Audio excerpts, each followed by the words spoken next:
राधे राधे। पुरुषोत्तम मास महात्म की कथा 8वां अध्याय। ओम नमो भगवते वासुदेवाय। सूत जी बोले, भगवान श्री कृष्ण ने युधिष्ठिर से कहा, तुम वन के दुख में भूल गए, पुरुषोत्तम मास में पूजन नहीं कर सके, इसलिए तुम्हारे दुख का अंत न आया। मनुष्य के नसीब में जब दुख लिखा होता है तो कुछ सूझता नहीं। उसके अतिरिक्त तुम्हारे दुखी होने का एक दूसरा भी कारण है, वह सुनो।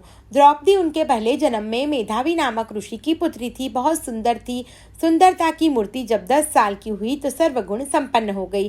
शस्त्र में पारंगत हुई। मेधावी ऋषि की पत्नी लड़की को बहुत लाड़ प्यार से रखती थी। उनको कभी कटु वचन नहीं कहती। मगर यह सब ज्यादा दिन नहीं चला। काल ने लड़की की माता को ले लिया। लड़की माँ बिना की हो गई। मेघावी ऋषि अपनी दुलारी लड़की को माँ की याद न आए और माँ का दुख सताया न जाए, इसके लिए बहुत ही प्रयास करते थे। वह लड़की बड़ी होने लगी। साथ साथ उसको संसार सुख का स्वप्न भी आने लगा। पति प्रेम का चिंतन करने लगी। पुत्र की अभिलाषा करने लगी और कहने लगी, मेरा नसीब फूटा है, वरना मेरे पिता तो मेरा विवाह का विचार अवश्य आता। मैं कुंवारी होने के कारण दुख से पीड़ित हूँ। अगर मेरी माता भी जीवित होती तो मेरा विवाह अवश्य करती। यह कन्या जब ऐसा सोचा करती तो मेधावी के पिता कन्या के लिए योग्य पति की शोध में इधर उधर भटक रहे थे, मगर कन्या के लिए योग्य पति नहीं मिला। इतने में मेधावी को बुखार आ गया। बुखार में मेधावी को अशक्त कर दिया। पिता की तबीयत अच्छी न होने की वजह से वह दौड़ते हुए वहां आई। तब मेधावी ऋषि प्रभु को याद करते हुए चल बसे और विष्णु के दूत ने आकर उनको विष्णु लोक में ले गए। पिता की मौत होने से पुत्री ने उनका सिर गोद में रखकर कल्पांत करने लगी। नेत्रों से आंसू बहने लगे और बोलने लगी, हे पिता, आप मुझको किसकी गोद में छोड़कर विष्णु धाम चले गए? हे पिता, अब मेरी संभाल कौन लेगा? इस भयानक जंगल में मैं अकेली कैसे रहूंगी? ऐसा विलाप करती पुत्री की आवाज सुनकर दूसरे तपस्वी लोग वहां आए। मेधावी के शव को लेकर अंतिम क्रिया की। फिर वह पुत्री को आश्वासन देकर चले गए। अकेली निसहाय बाला घबराने लगी।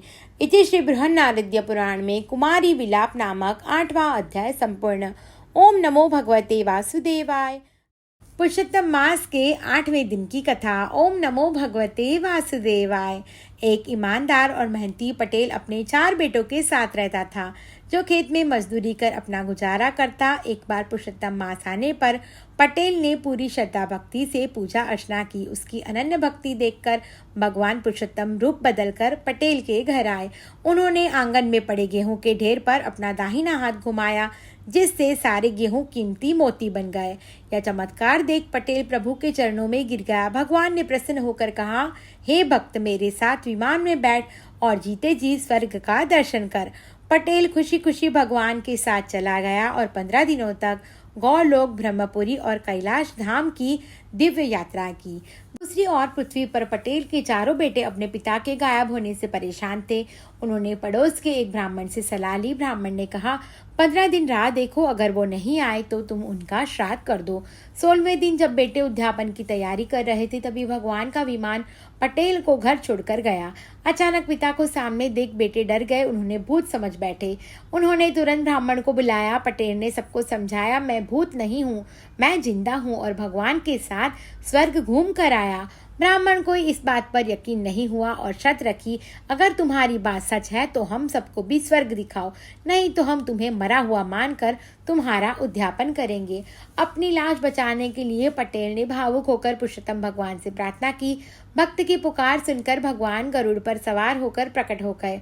पटेल ने सबके लिए स्वर्ग यात्रा की विनती की। भगवान ने मुस्कुराकर कहा, जिसकी करनी अच्छी होगी वही स्वर्ग जाएगा। तुम गरुड़ का पैर पकड़ लो और बाकी सब एक दूसरे के पैर पकड़कर लटकते जाओ। इस तरह 7 लोगों की एक मानव श्रृंखला हवा में उड़ने लगी। तभी सबसे नीचे लटके ब्राह्मण ने उत्सुकता से पूछा, पटेल, स्वर्ग में लड्डू मिलेंगे क्या? पटेल ने कहा, हाँ, बहुत मिलेंगे।